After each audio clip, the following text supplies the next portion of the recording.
اهلا بكم في فيديو جديد، اتمنى تكونوا بخير. لو الطيور عندك بتبيض بيض حجمه اصغر من المعتاد، او شكل البيضه مش هو الشكل الطبيعي للبيضه، او ملمس البيضه محبب، او مثلا القشره او الغلاف الخارجي للبيضه رقيق، كل الحاجات دي بتدل ان في عندك مشكله، وهو ده الموضوع اللي هنتكلم عنه في الفيديو دوت. فالموضوع دوت بيخص المبتدئ وغير المبتدئ في تربيه طيور الزينه. الاسباب اللي خلت البيضه بالشكل دوت، وايه الحل اللي يخلي حجم البيضه كويس ونزود عدد البيض عند الطيور عندنا، وملمس البيض وشكلها يكون الشكل الطبيعي علشان نشوف احلى انتاج. نمسك الموضوع سبب سبب، وكل سبب هنقول ايه المشكله فيه وايه الحل. يلا بينا نبدا.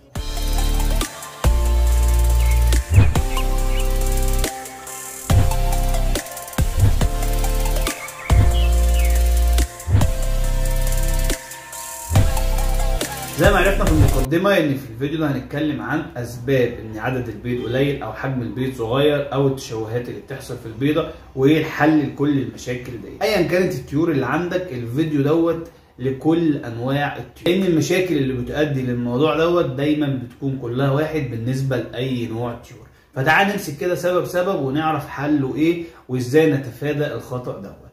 اول حاجة، لو الطيور اللي عندك ديت اول انتاج ليهم، يعني اول عش، يعني انت جايب شبابات واشتغلوا عندك اول مره، دايما بيكون اول عش دوت فيه شويه اخطاء ومشاكل، وده راجع لقله خبره الطيور نفسها، ان ده اول عش ليهم، ان ممكن الطير نفسه يكون مش متغذي. وطبعا التغذيه دي هنتكلم عنها دلوقتي باستفاضه، ولكن حبيت الفت نظرك ان لو ده اول عش يبقى ده ايه، يعني دارج بيحصل في اول عش دايما، فما تقلقش قوي، الحل هيكون بسيط باذن الله. طب ليه اول عش بيحصل فيه المشاكل ديت؟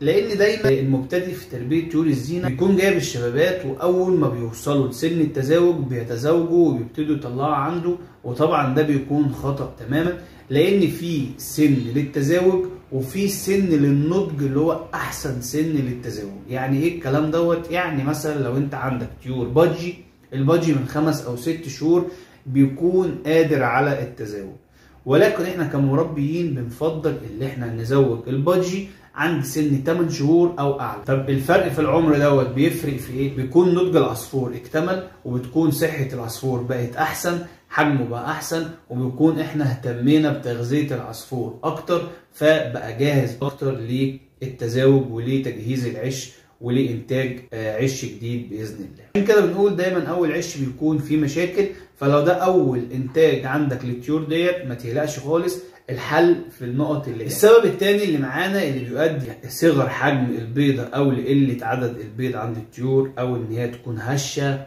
أو زي ما قلنا القشرة بتاعتها بتبقى رقيقة جدا، نقص الكالسيوم عند الطيور. خد بالك إن كل بيضة العصفورة بتبيضها بتاخد من جسمها فيتامينات ومعادن واملاح عشان تكون البيضه ديت، فالكالسيوم مهم جدا في مرحله تكوين البيض. فلو العصفوره عندها نقص في الكالسيوم دوت، البيضه نازله ضعيفه، قشره البيضه ضعيفه، فبالتالي لازم نهتم بالكالسيوم والفيتامينات والمعادن في مرحله تجهيز العش والتزاوج علشان البيض يطلع كويس على الطيور. طيب نهتم ازاي بالكالسيوم؟ اقول لك على سبيل المثال وجبه البيض بالبقسماط. الوجبه دي مهمه جدا ومفيده جدا، وعملنا فيديو بيها تقدر تخش تشوفه جوه القناه. بيض مسلوق وبقسماط مطحون وبيتعشر بتاع البيض ده مهم جدا. في ناس كتير بتهمله وبتقول ده ملوش لازمه، ولكن في الحقيقه ان ده اهم من البيض نفسه. لما بتيجي تقدم بيض بالبقسماط، القشر بتاع البيض ما ترموش، هاته واطحنه كويس جدا ورشه على البيض بالبقسماط وقدمه للطيور. طب ليه ما قدموش زي ما هو كده من غير ما اطحنه؟ عشان ما عودش العصفور ان هو ياكل البيض بتاعه. لما تقدمه له في صوره بودره مطحونه، انت كده بعدته عن ان انت تعوده سلوك سيء ان هو ياكل البيضه بتاعته. طيب نرجع لمرجوعنا، ليه هحط قشر البيض اصلا مع وجبه البيض بالبقسماط؟ قشر البيض بيحتوي على نسبة كالسيوم عالية جدا جدا جدا، فالعصفور بيكون محتاج الكالسيوم ده زي ما قلنا في مرحلة تكوين عنقود البيض داخل الأنثى.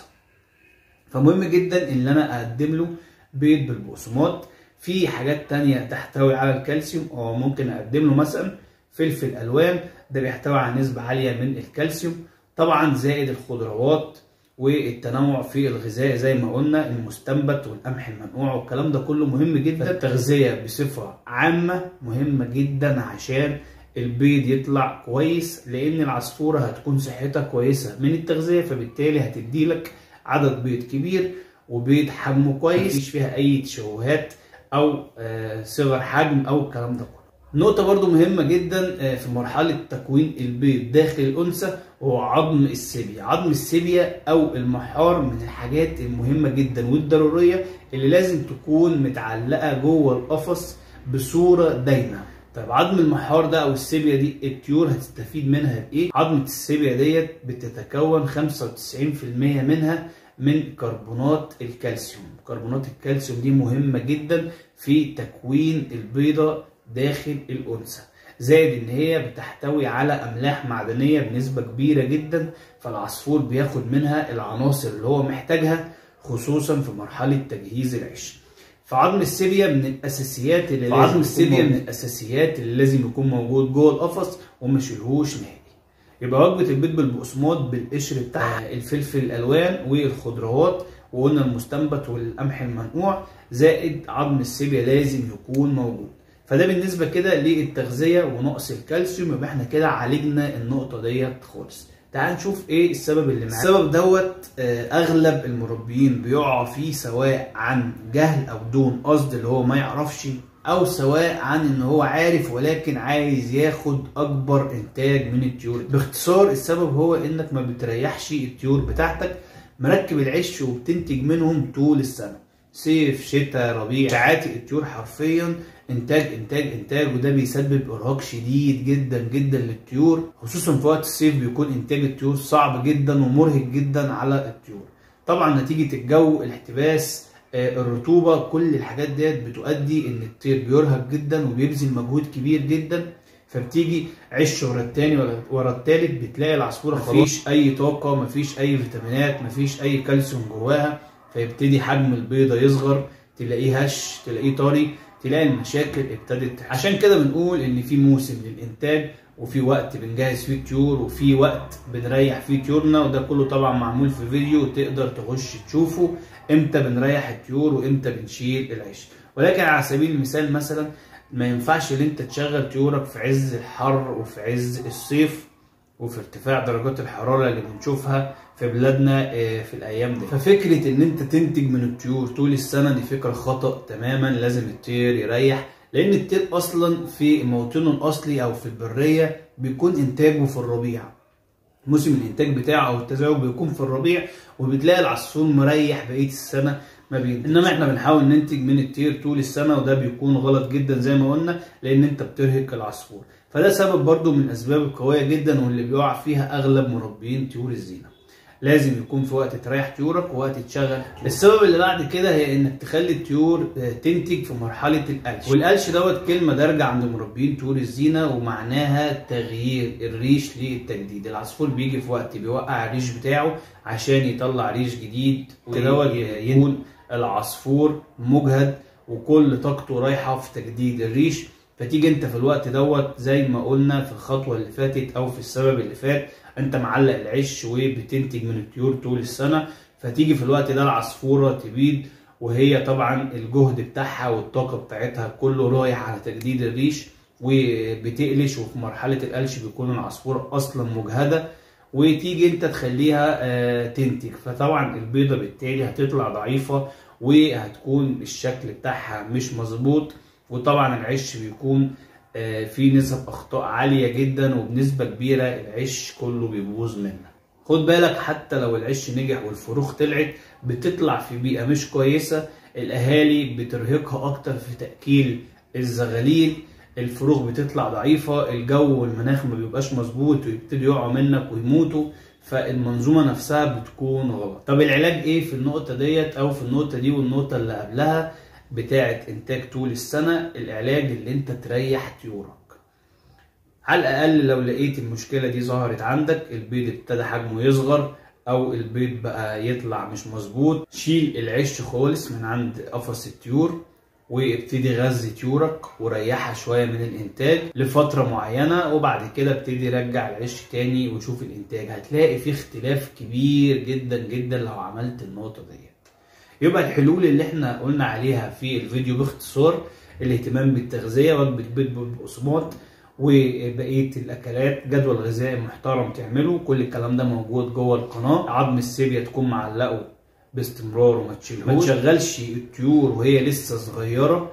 اول انتاج للطيور يكون بعد سن النضج، مش اول ما العصفوره تكون جاهزه للتزاوج يلا زوج، لا، تستنى العصفوره لما توصل لسن النضج عشان تكون قادره ان هي تستحمل تجهيز عش ببيض بزغاليل بالليله اللي هي داخله عليها. وتاني حاجة هنشيل العشوش ونريح الطيور بتاعتنا، ونبدأ نرجع تاني العشوش بعد التغذية وبعد الراحة. هتلاقي المشكلة دي اتحلت بإذن الله، وهتلاقي حجم البيض رجع طبيعي، عدده زاد، وهتلاقي الإنتاج عندك معدل النمو بتاعه ابتدى يتصاعد. بدل ما كنت بتنتج مثلا من العيش 4 فروخ هتلاقي 5 وبقوا 6، وتوصل معاك لأعلى مستويات إنتاج. في نهاية الفيديو أتمنى أكون فدتك بالمعلومة. يا ريت ما تبخلش عليا اللايك واشتراك للقناة، علما إن 80% من اللي بيتفرجوا على القناة مش عاملين اشتراك للقناة، فدوت بيقلل من انتشار القناة وبيقلل من إن القناة تكبر، وده في حد ذاته محبط جدا للقائمين على القناة. وممكن نيجي في لحظة من اللحظات نوقف فيديوهات لأن الدعم بيكون تقريبا مش موجود.